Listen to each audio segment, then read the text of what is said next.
আমি বর্তমানে অবস্থান করতেছি লালমনিরহাট হাতীবান্ধা উপজেলার বড়খাতা যে গ্রাম, বড় মসজিদ।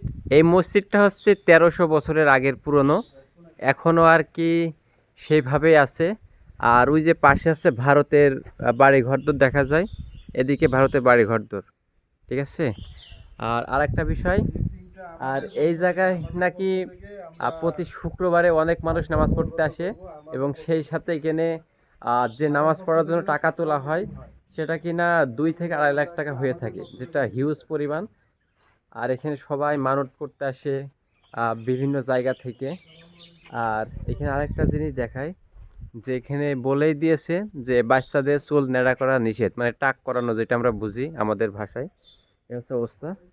তো 1300 বছর ভাবা যায়, মুখে বলতেছি 1300, কিন্তু অনেক অনেক হিউজ।